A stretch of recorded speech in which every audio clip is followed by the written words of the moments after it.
अस्सलाम वालेकुम, मैं हूं आपका host Malik Salman Aslam. Programme Pakistan insight में आपको खुशामदीद कहते हैं। जैसा कि आपको पता है कि पाकिस्तान की नई हुकूमत के 100 दिन पूरे हो चुके हैं। अब इन 100 दिनों में सबसे इंपॉर्टेंट चीज़ थी पाकिस्तान की foreign policy. Pakistan foreign policy में किधर आए, कहाँ स्टेप्स लिए, कहाँ वे फॉरवर्ड हुए, कहाँ पीछे चले गए, ये तमाम चीज़ों पर डिस्कशन ऑल्दो जारी है।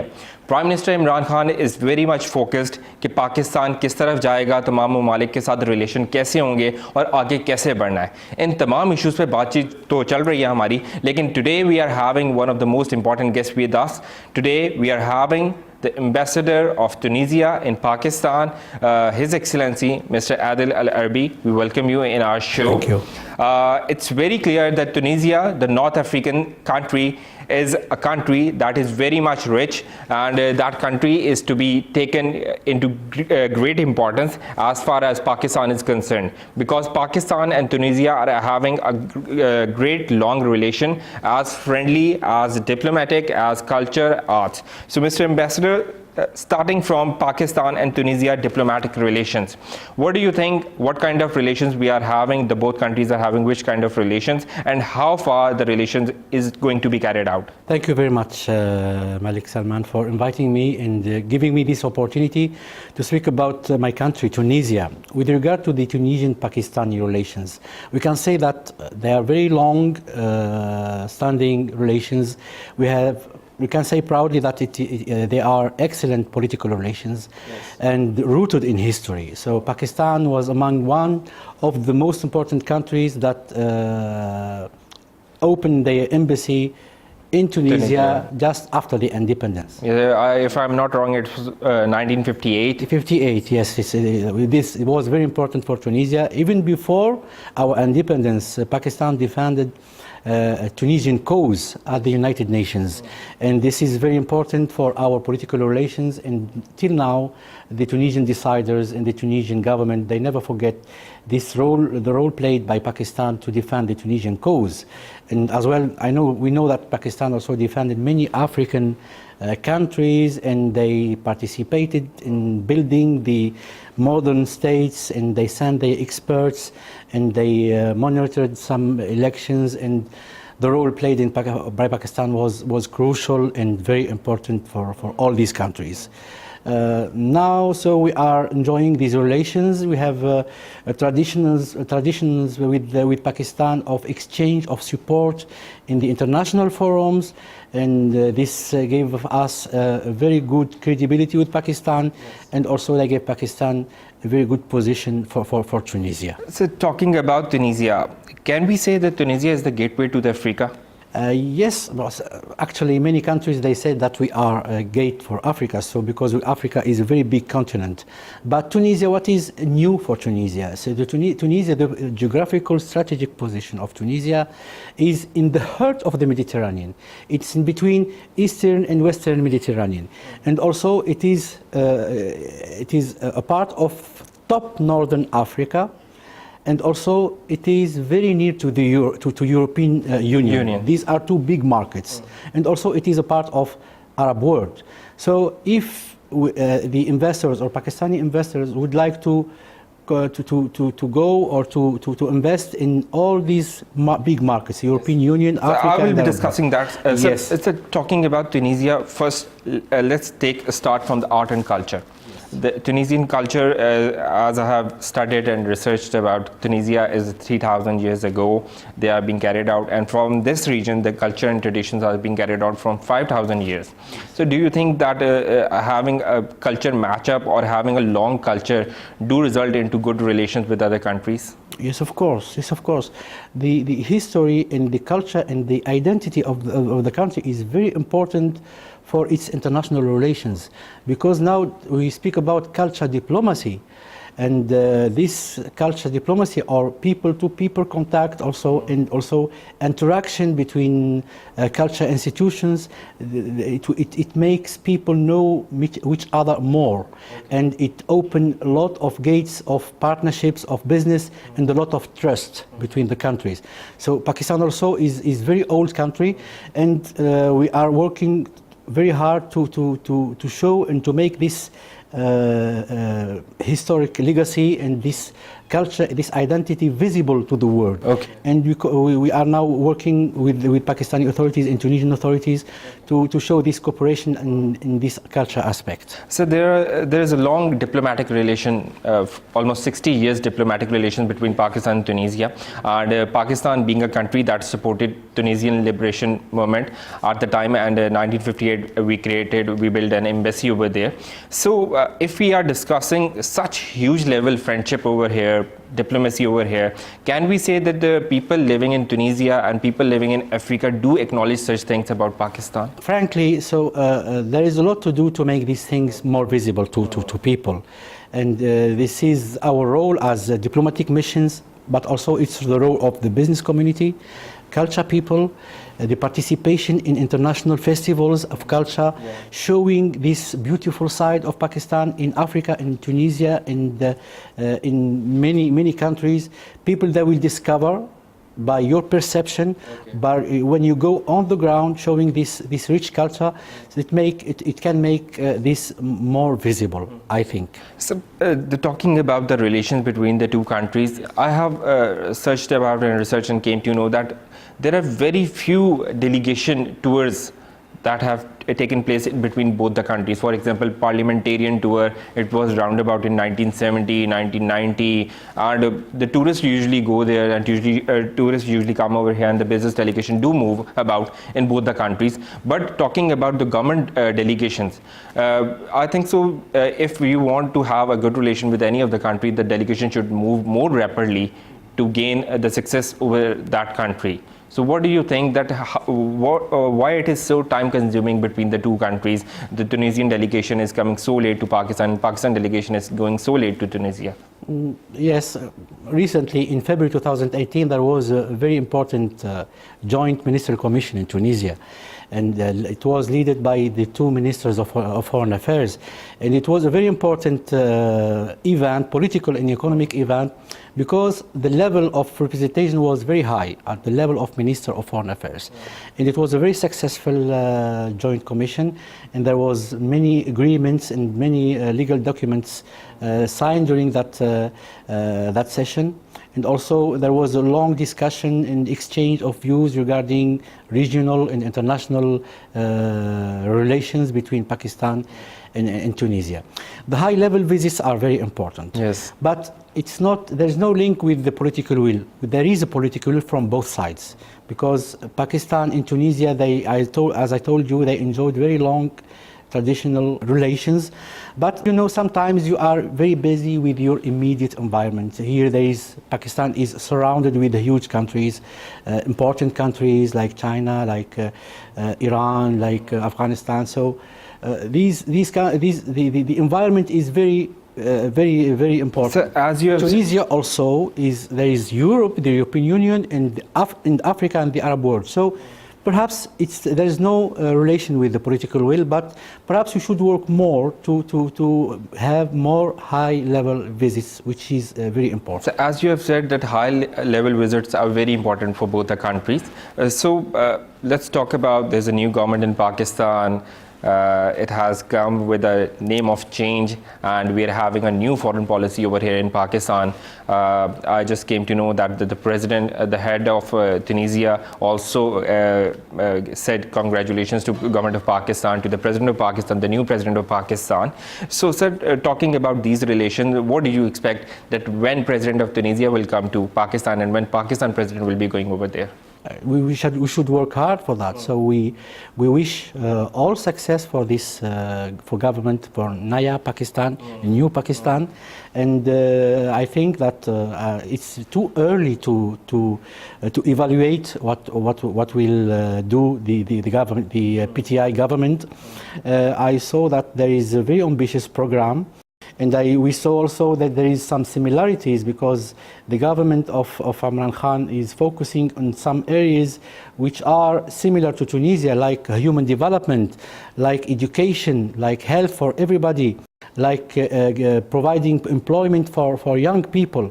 These are values and these are policies adopted by Tunisia since its independence, and we can share our like women empowerment, which is important for Tunisia, and we can share this experience. So these values and this policy and this strategy we found ourselves in this strategy also, and we wish all success to the new government of Pakistan. So Tunisia is a great country, and let's talk about the people should be aware of that country, which is a gateway to Africa, which is a gateway right about for us people, for the people living over here, for the businessmen, people living in Pakistan, India, Sri Lanka, Bangladesh. As you have said, Tunisia can be a gateway to European Union markets also. So discussing all that, before that, let's start from that Tunisia got independence from France and so on. They carried on their places, the rich culture, rich arts, and infrastructure development was carried on. Then came Arab Spring.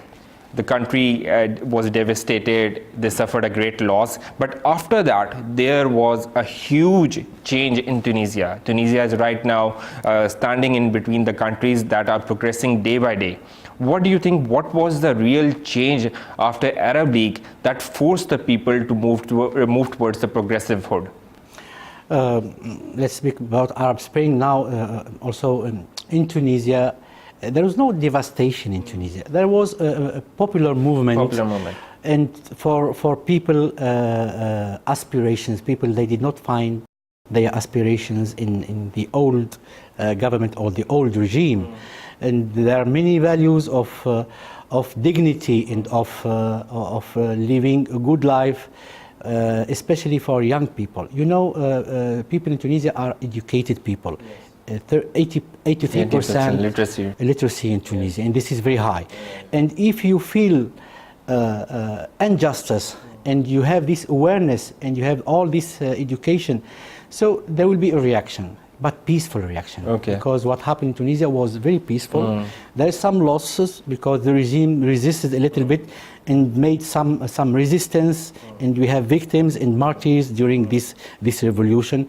But after that, all the Tunisian society was engaged in a very long process of dialogue and consensus. The civil society played a crucial role, and they found solution, and we found our Tunisian solution, which means that it's not a solution that could be exported outside. Okay. So we discuss it between ourselves because we understand our reality, our politics, our social lives, and we found our own solution, as I told you, thanks to the civil society, the National Quartet, who was awarded by the Nobel Peace Prize in 2015. Okay. This was very important. This was very new and original. So is it right that Tunisia is only the country among other countries? Arab Spring took place in Tunisia, but Tunisia is the only country to get over it in less span of time as compared to other countries, because other countries are still suffering.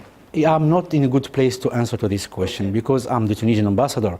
But you can look to the international institutions in the United Nations, and I think that the democratic process and to the democratic transition of Tunisia was qualified as a success story by many institutions, credible institutions, the European Union, the United Nations, and many friendly and brotherly countries who supported us. And this is an occasion to thank all these countries, including Pakistan, who supported Tunisia and who believed in the Tunisian people's aspirations. Okay sir, यहाँ लेते हैं break से वापस आएंगे तो बात करेंगे तुनीसिया का यूनाइटेड नेशंस में जो रोल है, पीस कीपिंग में बहुत इंपॉर्टेंट रोल है तुनीसिया का, एक ऐसी स्टेट जहाँ पे अरब स्प्रिंग आया और उसके बाद उन्होंने कितना प्रोग्रेस किया और फिर यूनाइटेड नेशंस में उनकी नॉन परमानेंट मेंबर के तौर पे, कैंडिडेट के तौर पे वो सिक्योरिटी काउंसिल के सामने आ रहे हैं। वो इस टाइम यूनाइटेड नेशंस की जो पीस कीपिंग मिशंस हैं उनको कैरी ऑन कर रहे हैं और यूनाइटेड नेशंस में उनकी बड़ी पज़राई हो रही है। Take a break.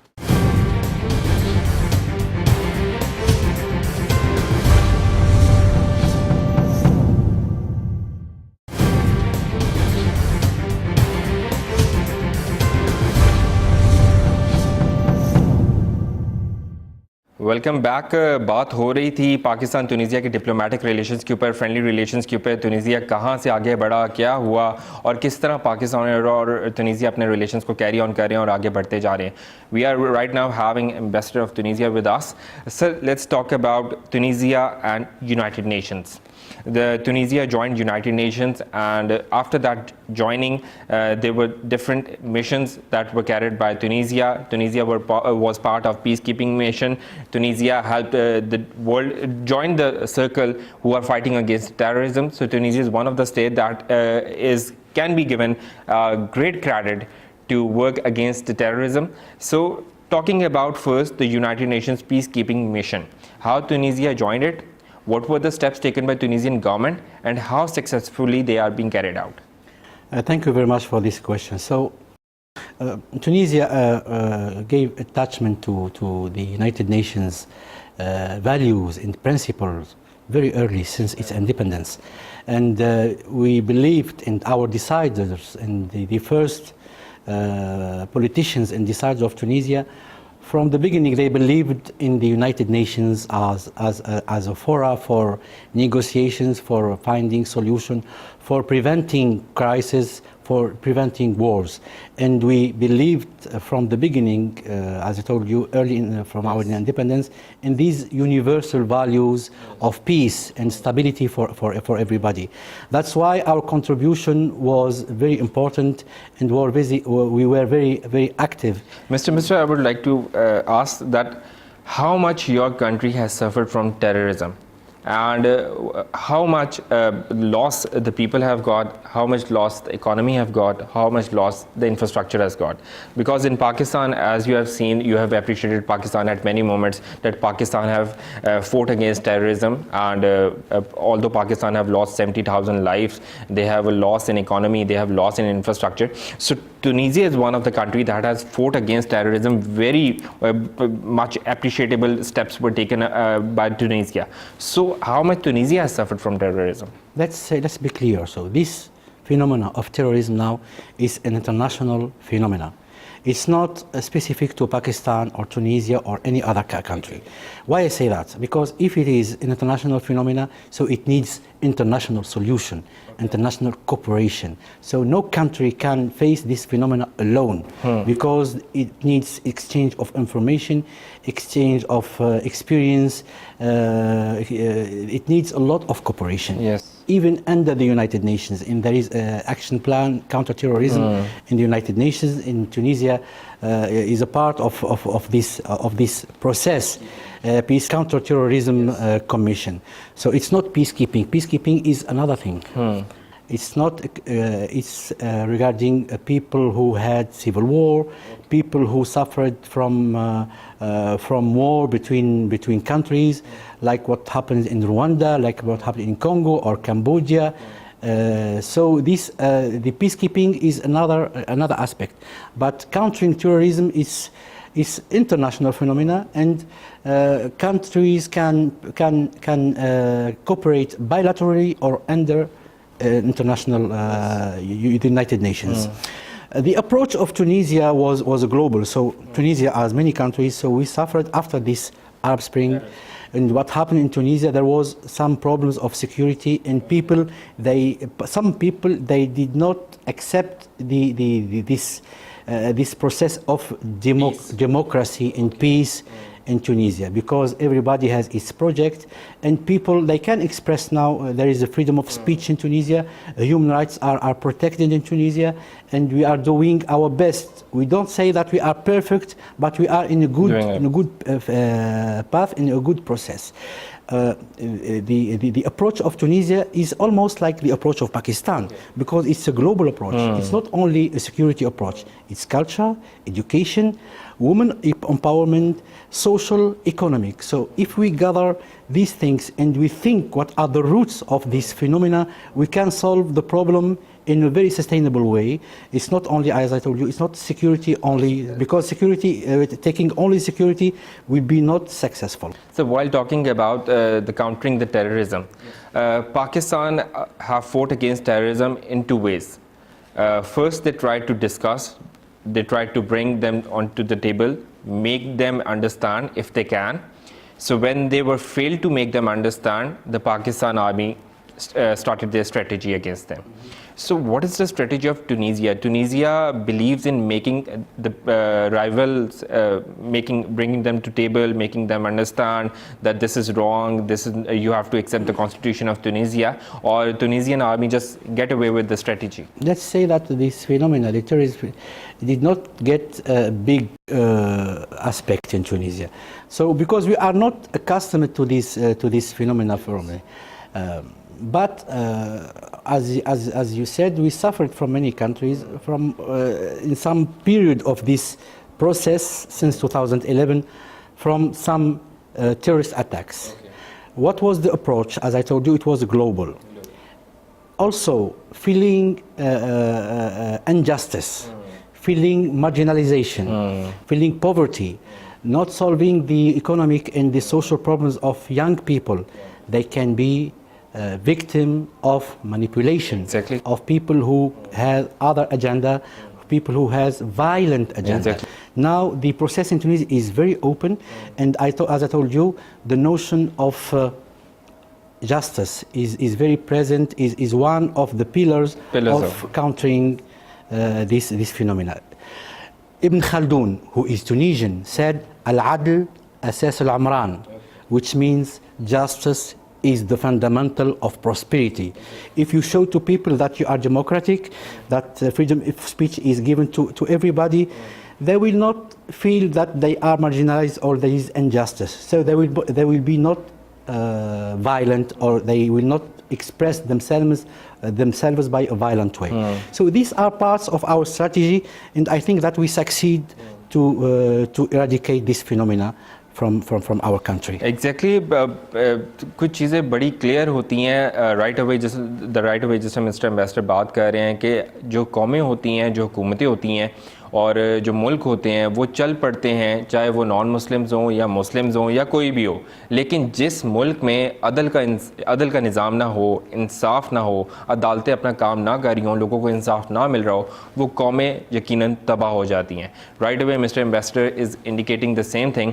The country which is not having justice will face the devastation, and the countries which are having a good Supreme Court, which are having a good law system, which are having a system of justice in their country, they do prevail.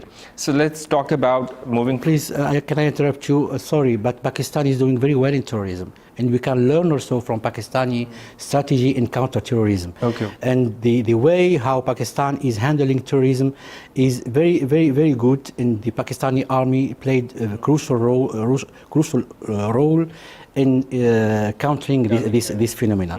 And we can cooperate in this field because these are different perspectives, and we can learn a lot from the Pakistani experience. So Tunisia is now being the candidate for the non-permanent member of the Security Council 2020 to 2021.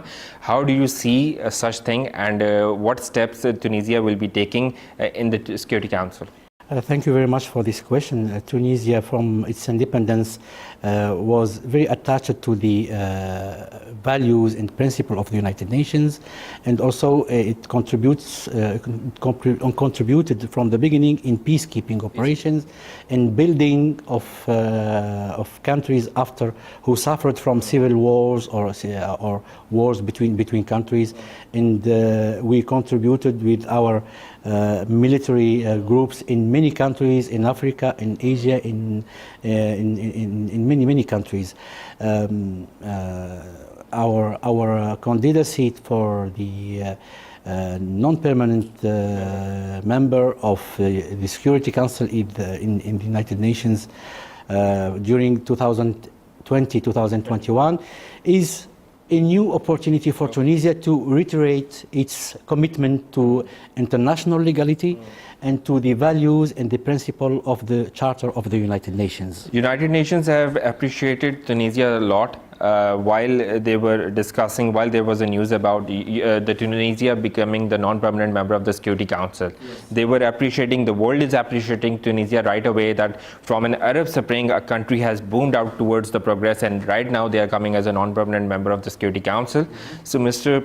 Ambassador, how the people are looking forward to it? Are the people getting some kind of confidence regarding that Tunisia will be participating in the world politics, in solving the issues of the world, in in getting the peace all over the world? Yes, of course, it's a source of pride for us, for Tunisian government, for Tunisian people, because our role in peace and stability will be more visible.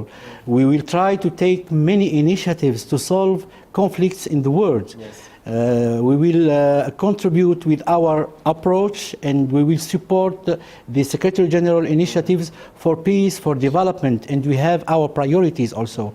Gender equality, the empowerment of women, the peaceful settlement of disputes, the values of dialogue, of consensus. We will encourage all these values. Okay. And also preventive diplomacy, so to prevent conflicts by encouraging dialogue, by finding common ground between countries and between all who are in conflicts right now.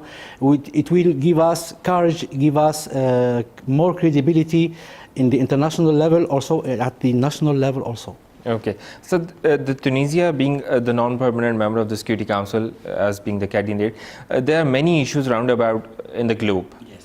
Syria, Palestine, Pakistan-Kashmir issue, and Tunisia has always supported Pakistan regarding the Kashmir issue.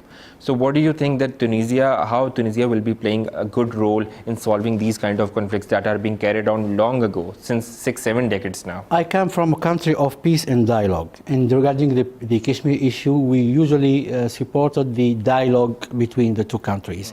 And also our position was also usually in harmony of OIC, Organization of Islamic Cooperation. And I think the dialogue can bring you miracles, and you can avoid a lot of war and a lot of conflicts. We don't need more wars in this world. And Tunisia is a country of peace, as I told you. So we will encourage and we will promote and we will support the values of peace, the values of dialogue between countries, and the values of consensus. And we have a very good initiative, for example, for the Libyan conflict. Yes. Our president, he took a very important initiative, and now for a political solution between Libyans, for a Libyan solution, and we involved our neighboring countries to encourage the Libyans to find a political solution, because finding a peaceful solution is better than taking solution with military intervention and with more victims. And these are some of the initiatives of Tunisia, and I think it will be optimized and concretized during our mandate in the Security Council of the United Nations. Sib, I have also heard that I have also researched, and United Nations have appreciated the peacekeeping mission of Tunisia, and they were given the 5-star points over in the. I was just searching about the Google, and the United Nations said Tunisia is one of the countries that is being taken into 5 of our missions, and they are promoting, they are helping us in the police reforms in different countries, health, education, women empowerment, gender equality. Such great things are happening around the globe with the help of Tunisia. How do you think, whom you will be giving the credit? It's your diplomacy, or it's your the people of Tunisia that are having such passion to help the globe? Yes, of course, it's a source of pride to all Tunisians. Government, Tunisian diplomacy, first of all, because one of the fundamentals of the Tunisian foreign policy since our independence is our commitment to international legality. And these are illustration of the commitment of Tunisia to the United Nations values and principles, and we contribute effectively by our peacekeeping armies and peacekeeping groups to participate and to help the United Nations to solve the conflicts in the world, to be observer in elections, and to build peace in a new country which was devastated by civil war. And we have a lot of examples, and that's right, the United Nations, they paid tribute to Tunisia for its very active contribution to peace and stability in the world. Very right. United Nations ने तुनीसिया को अभी बहुत ज़्यादा credit दिया, appreciate किया, क्योंकि तुनीसिया के लोग जो हैं वो round the globe United Nations के पीस कीपिंग मिशन में हेल्प कर रहे हैं दुनिया की। उन्होंने लोगों का साथ दिया हेल्थ में, पुलिस कीपिंग में, पुलिस रिफॉर्म्स में, उनकी आर्मी ने मदद की, counter terrorism, as I have discuss with mister ambassador, Tunisia has help this globe a lot. बहुत सी बातें हो रही हैं, ब्रेक पे चलते हैं, ब्रेक से वापस आएंगे तो बात करेंगे कि ट्रेड और बिजनेस इंप्रूवमेंट्स के लिए क्या स्टेप लिए जाएंगे, और तुनीसिया में अगर किसी बिजनेस कम्युनिटी ने मूव करना है, आगे बढ़ना है, वो अपनी ट्रेड को कैसे कैरी ऑन कर सकता है। Take a break.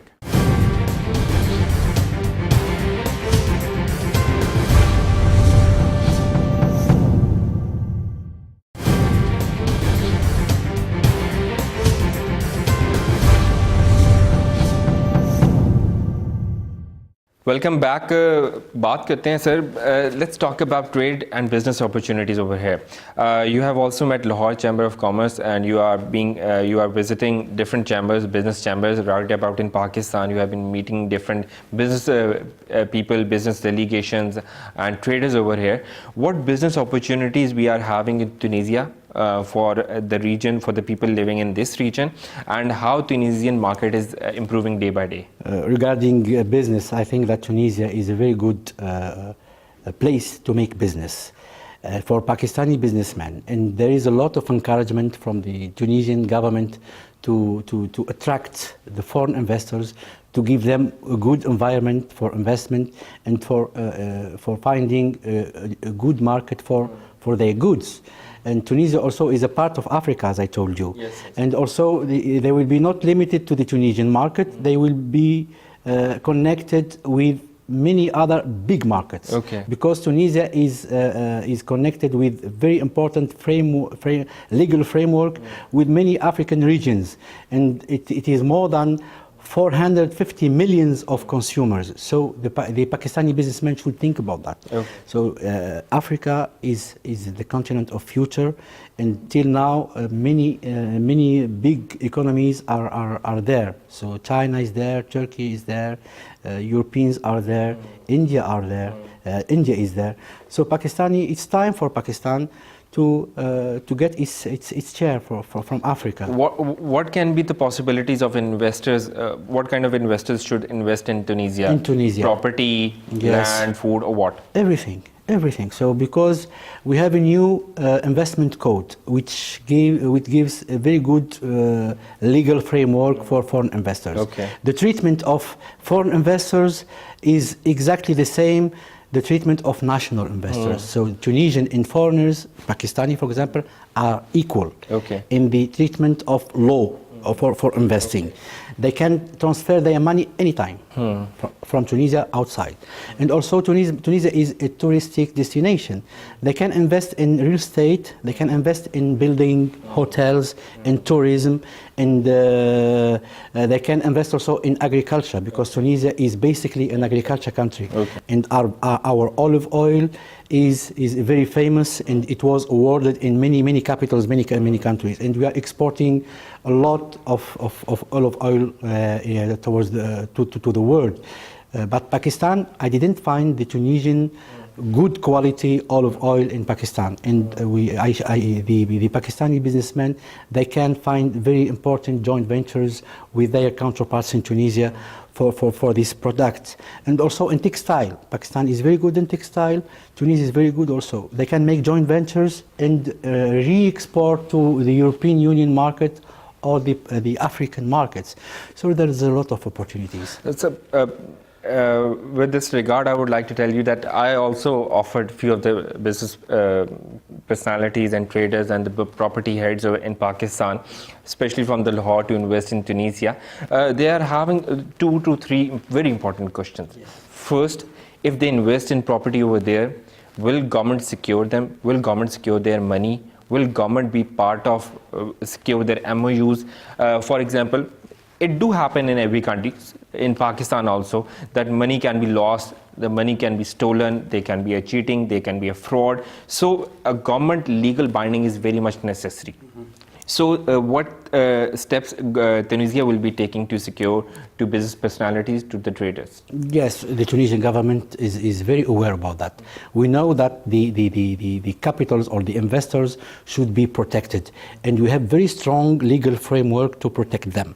And also, the state took a lot of encouragements. They will not, a lot of guarantees also.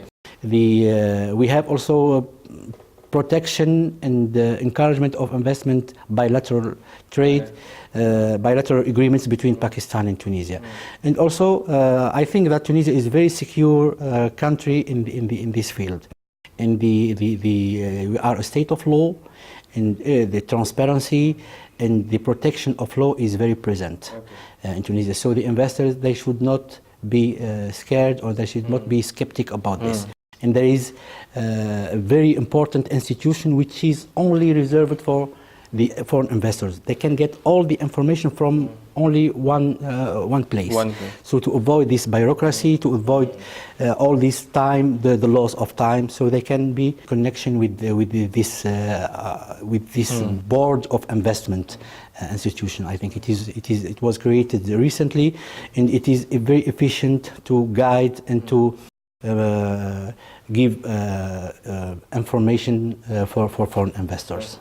So right now, as you know, the economy of Pakistan is down and they are suffering, they're improving day by day. So whenever you are meeting with the people, with the business community in Pakistan, Lahore Chamber or any other chamber, Saiwal Chamber, Multan Chamber, Rawalpindi Chamber, what kind of response you are getting from the business personalities, from the business community of Pakistan? Are they likely to invest in Tunisia, or are they having some kind of reservations? What is your experience about that? Yes, I met many businessmen from Pakistan, and I visited many chambers of commerce. Today I was in Lahore Chamber of Commerce, and almost all of them I visited. But what I noticed that they have a very good entrepreneurial spirit, and they are hard workers, and they can take the risk to go to any point of the world, in Australia, in UK, in Canada, in the United States, just Africa. So there is no, I think there is no awareness about the opportunities in Africa. Recently, the government of Pakistan, they took Look Africa policy, and this is very important.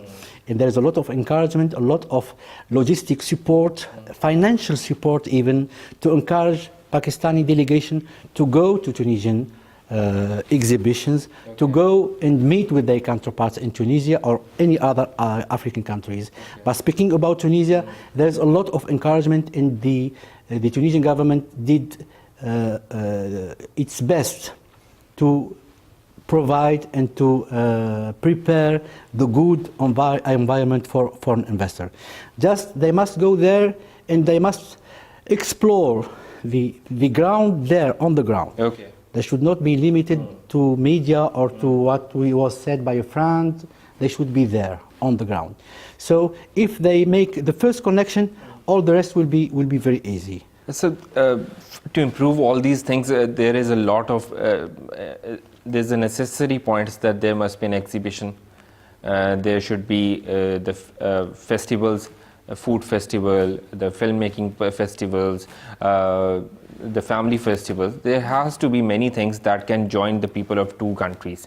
We have often seen you visiting the festivals in Islamabad. Recently we saw a diplomatic, the foreign affairs also organized a big event over there in Islamabad, and you visited there. So these kind of events are taking place in Tunisia, and how Tunisia can welcome the tourist of Pakistan over there. Yes, as I told you, Tunisia is a touristic destination. We have very long tradition of tourism since our independence. We have very good infrastructure, hundreds of hotels everywhere, with all tastes, 5 stars, 4 stars, 2 stars, 1 star. So all the tastes are there. So you can enjoy a very luxury trip to Tunisia, and also you can go with a very good price. You can visit the archaeological sites of Tunisia, you can enjoy the beaches of Tunisia, you can enjoy the culture of Tunisia, and you can enjoy the desert of Tunisia. So as we know that the literacy rate in Tunisia is very high. Yes. So how Tunisia is helping other countries or having MOUs with other countries, especially with the Pakistan, regarding education? Yes.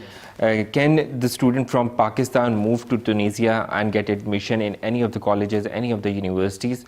And what will be the standard of that? Yes, the Tunisian authorities are working now with the Pakistani authorities to find a very clear legal framework for education. And recently I called to the Minister of Education, and we discussed this 2 days before, I think. We discussed all these avenue of cooperation, and we are ready to share our experience and to receive Pakistani students. But it should be very clear in a very organized legal framework. And I hope that we can encourage connection between universities also, and between exchange of experiences and participating in workshops or in trainings. So we are working on that. Being a Tunisian student, what student will prefer? Where he will go to study if he want to study abroad, apart from UK, America, Germany? So if you are a Tunisian student, where would you like to study? I would like to study in Tunisia. Okay, apart from Tunisia. Apart from Tunisia. Yes, but you know there is many universities. I just wanted to know that is Tunisian student aware of the universities in Pakistan, about the standard of the education in Pakistan? No. Frankly, no, they are not aware. And this is, I think, the role of Pakistani universities to find a strategy to make their promotion in the world. Because I was surprised when I came here, because the scientific research is very strong here in Pakistan, and we can learn a lot here. It's well known in the world. Also, you have very good universities, but I don't know who is mistaken in this. There is no, because we need a promotion. We need a strategy of media strategy, for example, and we need to invest in this promotion of the image of universities. You need to invest money on that, so people, they can see the reality, and I think that Pakistan is doing well in this, but they need more promotion for that. So let's talk about Tunisian diplomatic affairs. Yes. How strong Tunisia is into its diplomacy, and if the Tunisia is very strong into diplomacy, what are the further steps or the future goals regarding diplomacy of Tunisia? Will they be joining the big groups, the big multinational organizations, multinational groups around the globe under United Nations? And how far the diplomacy is taking Tunisia ahead in the globe? Yes, I think we have fundamentals at the Tunisian diplomacy, and it's a very long standing. We have very long standing in diplomacy, and we have, I think, very important principle on which our diplomacy is built, like not interfere in the interior affairs of other countries, like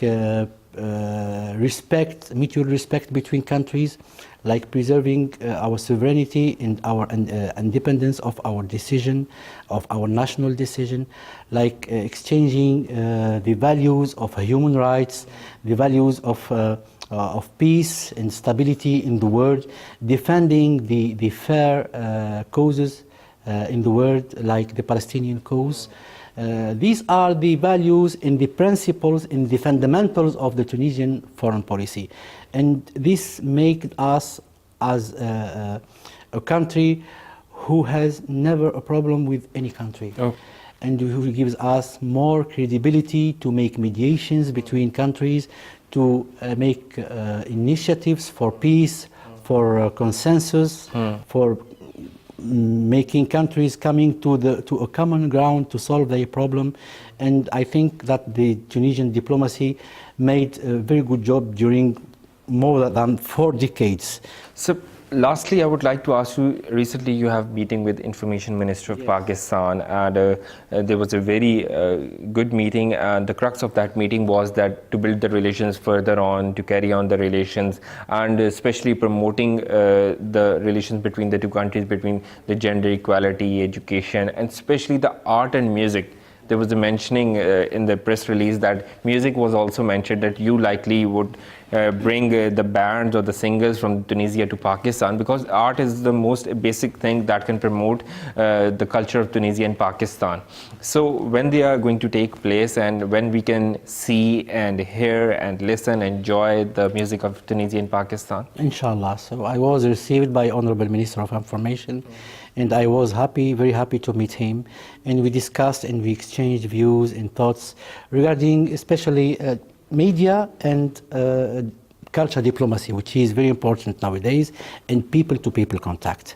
And he was very, very supportive of me, and I told him that the Tunisian Ministry of Culture is preparing to send a Tunisian music band, and I asked for his support, and he expressed his support for me and to help me to bring this band from the musical traditional band from Tunisia to Pakistan to make shows in Islamabad, in Lahore also. And I hope that this project, this culture show could be concretized soon. And this is in the context, as I told you, in the culture diplomacy, which is very important because we need to know each other more. So that's why I convinced my culture ministry to send this band with the support of the information broadcasting minister, and I hope that this project, this culture show, would be concretized soon, inshallah. So lastly, what's your turn on the youth, especially from both the countries, how youth can interact with each other between the two countries, how they can promote the tourism, education, and so on? Yes, my position is that governments and official channels are just facilitators. Now, youth should participate in the civil society. We have a very strong civil society in Tunisia, and they should connect with each other, and it's easy to exchange experiences, to visit each other, and to participate in all the activities of this youth. So officials and governments, they just facilitate with the legal framework, but the young people who are very active in civil society or individually, they can connect now. The social media is immediately, you can connect, you can find a way how to meet and how to make activities and how to defend the values of peace in the world, the values of tolerance. So there's a lot of way how to connect. So this is my advice to young people. Thank you so much, sir. Thank you for being on our show. ये थे ambassador तुनीसिया के, explain की बातें की, तुनीसिया के बारे में समझाया, it's a gateway to Africa, और किस तरह बिजनेस कम्युनिटी आगे जा सकती है, टेररिज्म पे कैसे इन्होंने काम किया, यूनाइटेड नेशंस किस तरह इनको एक्नॉलेज कर रहा है। कोई स्टोरी डिफरेंट नहीं है पाकिस्तान के साथ, लेकिन पाकिस्तान के भी यही हालात थे, लेकिन इन्होंने जिस तरह प्रोग्रेस किया राइट अवे, जिस तरह पाकिस्तान प्रोग्रेस कर रहा है, इस तरह दो मुल्कों को आपस में शामिल होकर दुनिया के लिए बहुत बेहतर कर सकते हैं, पीस आ सकता है, अमन आ सकता है, आगे बढ़ सकते हैं। और अगर हम कल्चरल डेलीगेशंस और टूरिस्ट जो हैं उनको ट्रैक करें और लोगों को अवेयर करें कि दोनों मुल्कों में क्या चल रहा है, क्योंकि रिलीजियसली कॉमन ग्राउंड्स हैं, सबकी कल्चर भी है, आर्ट्स भी है, अब है दोनों मुल्कों को इंटरेक्ट करवाया जाए और आगे बढ़ा जाए। इसी तरह दुनिया में अमन होगा और पाकिस्तान इसी तरह ग्रो करेगा, और तुनीसिया के लोग भी यही चाहते हैं, अमन के साथ आगे बढ़ेंगे तो दुनिया अमन का गहवारा बन जाएगी। अल्लाह हाफ़िज़।